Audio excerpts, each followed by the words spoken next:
کچھ جو ہے وہ اس حوالے سے گورنر صاحب یہ کہا جا رہا ہے کہ یہ جو کلیش شروع ہوا ہے وزیر اعلیٰ ہاؤس میں اور گورنر ہاؤس میں، اس میں گورنر صاحب جو ہے اپنی مرضی کے کچھ چانسلر لگانا چاہتے تھے اور مسلم لیگ نون نے یا وزیر اعلیٰ ہاؤس نے کی اپوائنٹمنٹ جو ہے اس کو اپروول نہیں کی، تو یہ ساری وجوہات بنی ہے کہ گورنر صاحب کی جو خواہش تھی وہ بندے تعینات نہیں کیے گئے، انہوں نے اپنی مرضی کی سمجھی۔ اس کے اوپر آپ بتا دیں کہ کس حد تک طاقت؟ میں کہتا ہوں ایک کا نام بتا دیں جو میں لگانا چاہتا ہوں۔ میں تو ہر جگہ یہ واضح طور پہ کہہ رہا ہوں، میں کسی کو نہیں لگانا چاہتا، میں چاہتا ہوں کہ پراپر لوگ لگیں، میری کوئی خواہش نہیں ہے۔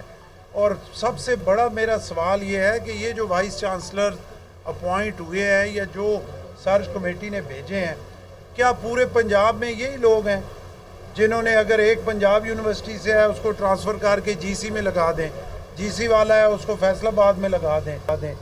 باقی ہمارے پیچھے سے کوئی ایسی کریم نہیں آ رہی، کوئی ایسے پڑھے رکھا طبقہ نہیں آ رہا کہ جو اس قابل ہو کہ وہ اس میں جو ہے وہ آ سکے، ان سرچ کمیٹیز میں بھی، ان 3 میں بھی۔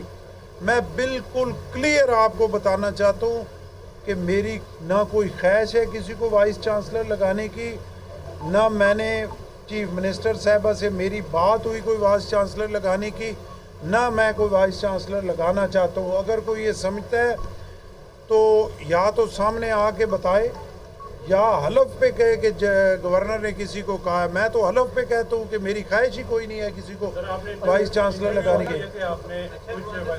اب اگلے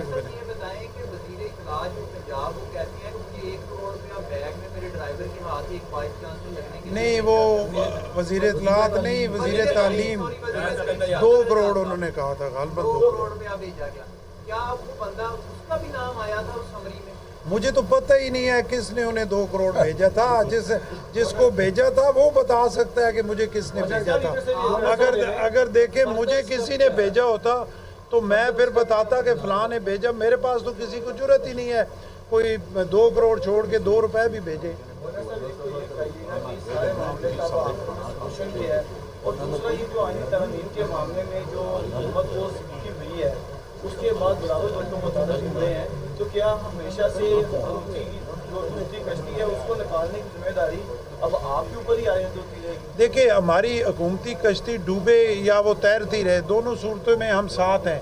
جب کولیشن گورنمنٹ میں ہیں تو ہم ان کے ساتھ ہیں۔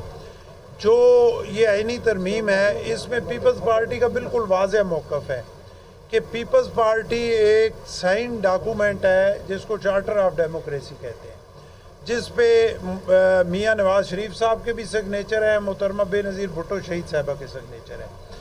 ہمارا اس آئینی ترمیم میں سب سے بڑا کنسرن جو ہے وہی چارٹر آف ڈیموکریسی ہے، جس کے بہت سارے نکات جو ہے وہ 18ویں ترمیم میں شامل ہوئے، پھر 19ویں ترمیم میں سے کچھ نکات جو ہے ان کو خراب کر دی گیا۔ بعد میں پورے پاکستان نے دیکھا کہ وہ جو خرابی کی گئی اسی کی وجہ سے جو سابقہ 3 چیف جسٹس صاحبان تھے انہوں نے اپنی پسند کے فیصلے کیے، انہوں نے اپنے جو وہ سمجھتے تھے کہ ہمارے منہ سے جو نکل رہا ہے یہی قانون ہے۔ تینوں چیف جسٹس صاحبان نے اس ملک کا بہت نقصان کیا اور ایسے فیصلے کیے کہ جو میرا خیال ہے عدالتی تاریخ میں ایک باعث شرمندگی ہیں، اور اس کی وجہ یہ تھی جو 19ویں ترمیم میں اس 18ویں ترمیم کے اس طریقہ کار کو چینج کیا گیا جس میں جسٹس جو ہے کوئی بھی ہائی کورٹ یا سپریم کورٹ کا اپوائنٹ کیا جاتا تھا۔ ایک تو ہم نے اس کو بیلنس آف پاور کو برابر کرنا ہے، پارلیمانی کمیٹی اور جوڈیشل کمیشن جو ہے اس کی، تاکہ ججز صاحبان جو آئیں وہ میرٹ پہ آئیں۔ اس طرح نہ ہو کہ پچھلے 3 چیف جسٹس صاحبان کے دور میں جو بڑے اپنا وکلاء کے چیمبرز تھے وہیں سے سارے جج صاحبان جو ہے اپنی پسند کے اپوائنٹ کیے جاتے رہے کیونکہ پاور ان کے پاس تھی۔